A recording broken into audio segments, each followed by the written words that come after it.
If you had only $500 left in the world, no support, and no hope for the future, would you spend that last amount on a broken old car? Most people never would, but 19-year-old Ahmed made that exact choice. He believed he was only buying a cheap vehicle so he could do delivery work, but he had no idea that beneath the backseat of that car was a secret worth billions of dollars, one that would bring danger, powerful enemies, and a completely new life. Ahmed was a poor young man living with his sick mother in a tiny rented room in the city. His father had abandoned them years ago, and now the responsibility of running the household rested entirely on Ahmed's shoulders. Every day he worked non-stop. In the mornings he washed dishes at a hotel, in the afternoons he did labor work at a mechanic shop, and at night he delivered food on a borrowed bicycle. Even after working so hard, he could barely pay rent, buy medicine for his mother, and keep food on the table.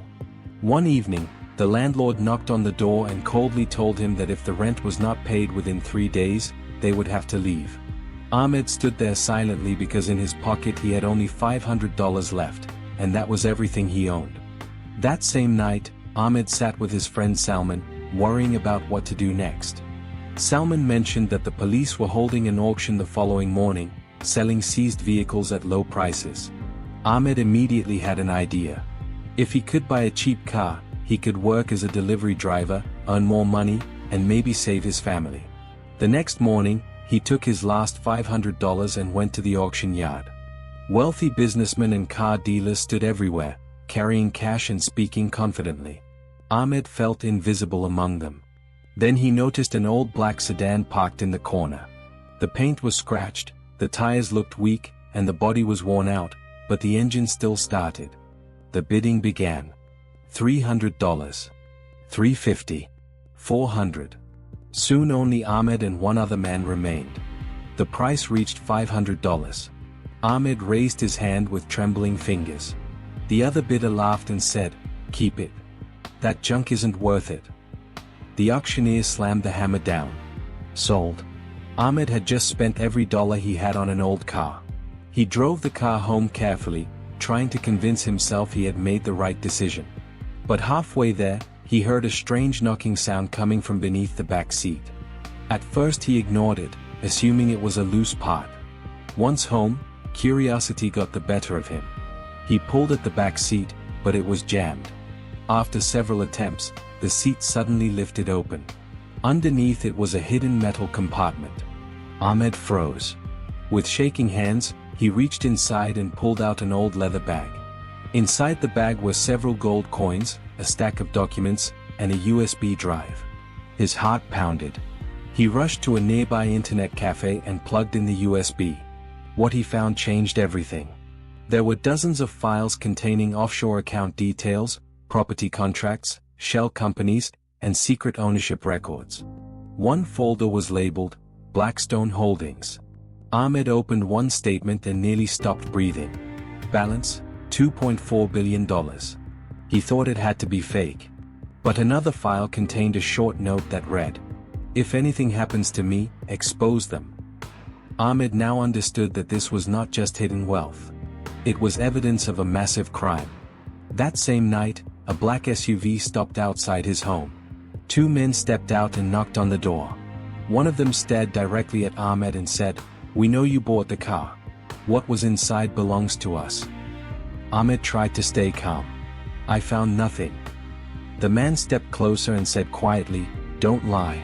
Return it, or things will get difficult for you." Ahmed slammed the door shut. His mother looked terrified. For the first time, he realized how dangerous his situation had become. The next morning, Ahmed went to see Hanif, an elderly mechanic who had always treated him like a son. Ahmed showed him the documents. Hanif's face turned serious. "Son, these are not ordinary papers," he said. "This is black money. Corruption. Money laundering.